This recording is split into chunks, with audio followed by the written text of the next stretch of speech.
in 6-7 years you must have seen there were much bigger protests, more violent protests, more serious protests, but nothing affected the government. And I believe that had President Nasheed enjoyed the confidence and loyalty of his armed forces and the police service, he would still have remained in power, and the protests per se by themselves alone would not have an impact on the government. That way I believe a mob cannot overthrow a president in this country. A protest cannot overthrow a president in this country. It has to be other factors.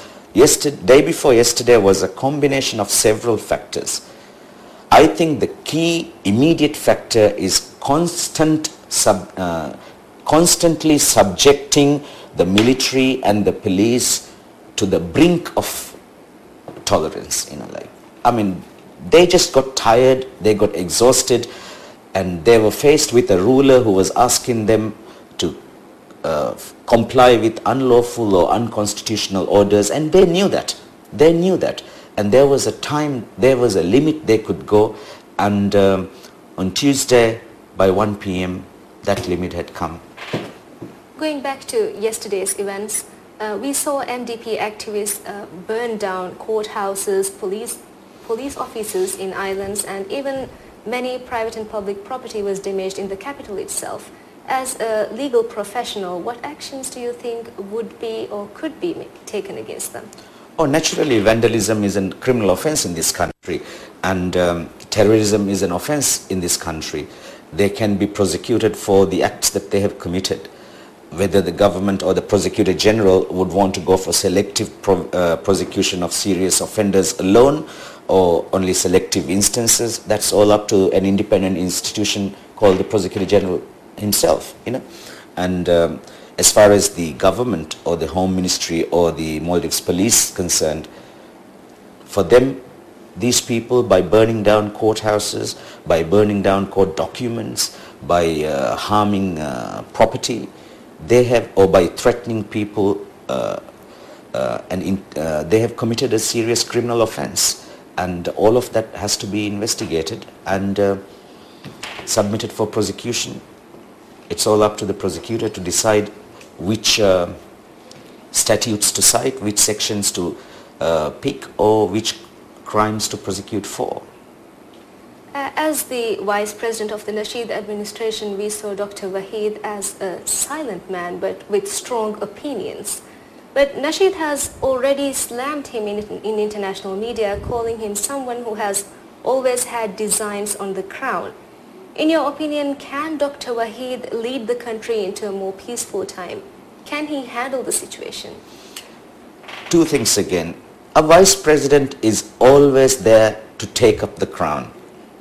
There is no need for a vice president to be elected with the president unless he is ready to take up the position of the president. It's not only because of Wahid. That's the system we have developed for ourselves. We have a twin executive system, meaning to say that we elect twins. One as president, the other as vice president. Vice president is by constitution required to take over the president's job once the president becomes incapacitated permanently, or he resigns, or even during times where he is temporarily prevented from discharging the functions of his office. So our vice president is there to assume the presidency in case at the time he is needed to do so. That is how we have developed the system. Then the other issue, whether he could wade through the times and whether he could deliver us safely to the next elections, I would like to give him the benefit of doubt. I personally don't know the gentleman.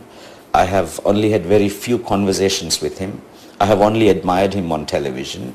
I know he has a decorated track record in international civil service, but I have not seen him in action.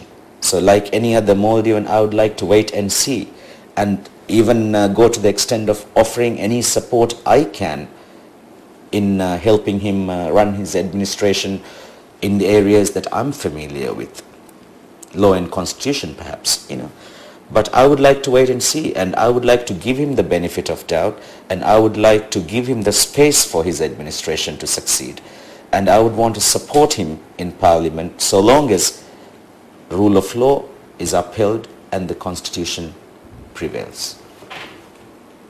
We now bring you a report looking back at the events that led to the former President Mohammad Nasheed's resignation. Take a look. The activities led by 23rd December Alliance for 22 consecutive nights ended unexpectedly. The protests, which began at the MMA area, ended at Artificial Beach. When MMA grounds were closed, protesters moved to the fish market area and the streets of Male. Protests took a turn for the worse when the protesters started gathering at the Artificial Beach area. Since then, every night, MDP activists gathered at the area and tried to counter the peaceful protests. The protests, which were being held to oppose the unlawful arrest and detention of Criminal Court Chief Judge Abdullah Muhammad on the orders of former President Mohammad Nasheed, ended in the most unexpected manner. Like other nights, on the 6th, when 23rd December Alliance members of the public and opposition parties gathered at the Artificial Beach area to continue the protests, MDP activists were already gathered there. Before the protests could really begin, things heated up when protesters and MDP activists started exchanging verbal attacks.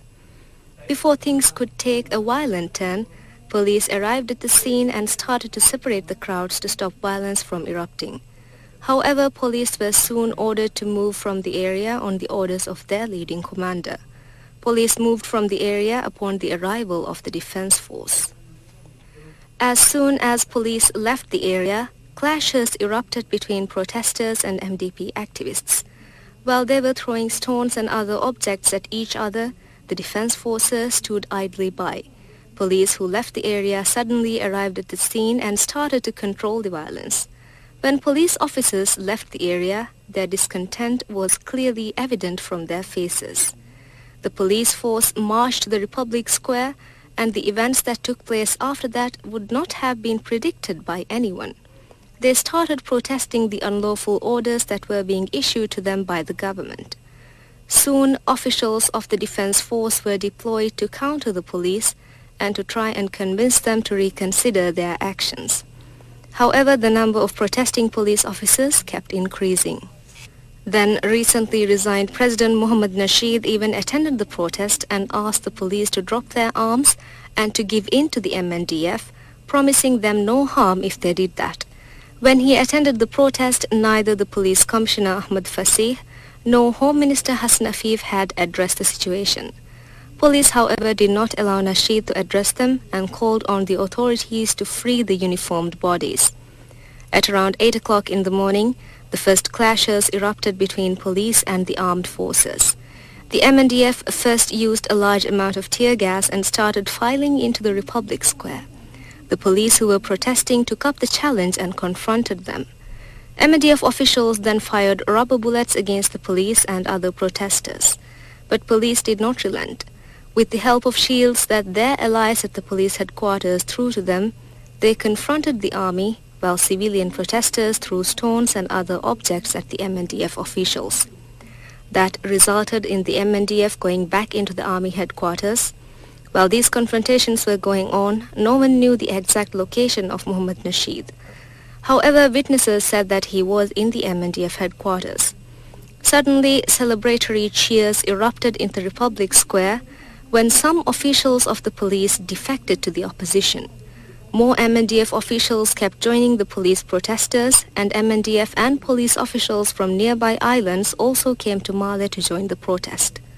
What we heard after that was that protesters from the uniformed bodies had set conditions for the government.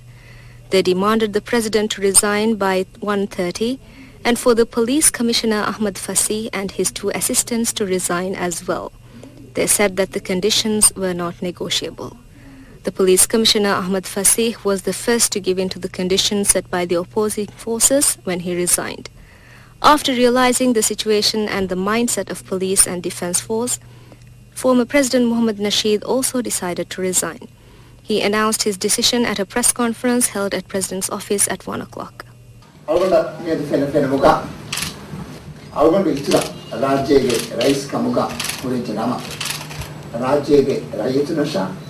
Adi Rajya etak ginaguna jellunte ke vidana kama awganda fenna tire awgandu miraj